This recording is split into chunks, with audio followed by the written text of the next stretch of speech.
विभूति sir, पहले मैं आपके पास आ रही हूं। सर, ये मामला ये कहां जाता दिख रहा है?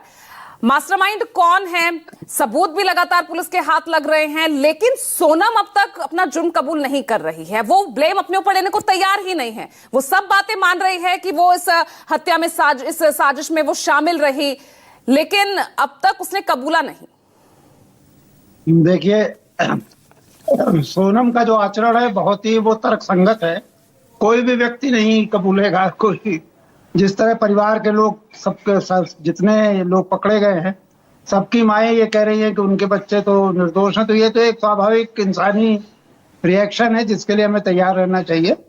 ये पुलिस का काम है और मुझे लगता है चूंकि आपके पास आधी सूचनाएं हैं और वही सूचनाएं जो छन करके आ रही हैं, तो मुझे लगता है कि अब तक ये स्पष्ट हो चुका होगा। जाहिर है सोनम और उसका जो प्रेमी है यही दोनों इसमें इन्वॉल्व हैं। इसमें जो मुख्य चीज है ना, देखिए, सोनम के लिए हमारे मन में सहानुभूति होनी चाहिए, क्योंकि उसको एक टॉक्सिक रिलेशनशिप में, एक अनचाहे रिश्ते में जबरदस्ती ढकेला गया। वो यहाँ शादी नहीं करना चाहती थी। पहले भी मैंने एक बार निवेदन किया था कि माँ बाप ने उसका इमोशनल ब्लैकमेल करके उसकी शादी की, जबरदस्ती उसे ढकेला, और जाहिर है कि वहां जाके फिर यही करती। दूसरे जो सबसे बड़ी तो तब तक रहती ना, तब तक रहती जब तक वो विक्टिम बनी हुई थी कि किस तरह से उसके परिवार ने उसको इस तरह एक जबरदस्ती शादी में धकेला। लेकिन हत्या करके कैसे सहानुभूति जताई जा सकती है? नहीं, कोई नहीं कर सकता। लेकिन सहानुभूति इसलिए है ना कि देखिए, एक हिंदू औरत के साथ सबसे बड़ी ज्यादती ये है कि उसके लिए तलाक लेना बड़ा मुश्किल है।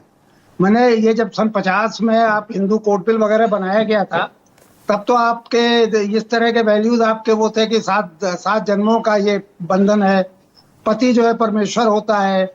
आज भी जो फैमिली कोर्ट्स हैं उनका पहला प्रयास होता है कि रिकंसाइल करा दिया जाए। मतलब एक ऐसा रिश्ता जो अनचाहा है, जो टॉक्सिक है, जिसमें पत्नी लगातार प्रताड़ित हो रही है, उसको बचाने की कोशिश की जाती है। अगर आप तलाक कोई आसान कर दीजिए ना, अगर 1 महीने के अंदर तलाक हो जाए, तो कोई औरत इतना एक्सट्रीम स्टेप नहीं लेगी। ये तो एक एक्सट्रीम स्टेप है। 17 दिन तक जो औरत, जो लड़की 3 राज्यों की पुलिस को घुमा रही थी, आप उसके लिए ये बात कह रहे हैं? देखिए, ये तो वो कोई उस तरह से हार्डन क्रिमिनल नहीं है, नहीं तो वो इस तरह जाके गाजीपुर में सवाल वही है ना, वो हार्डकोर क्रिमिनल नहीं है, उसके बाद भी पूरा उसने कैसे पूरी साजिश रची कि अब तक मास्टरमाइंड कौन है हम यहाँ तक पहुंच ही नहीं पाए। नहीं, सब पहुंच गए होंगे। ये आपको नहीं पता है, मेघालय पुलिस अब तक पूरी तरह से स्पष्ट हो चुकी होगी।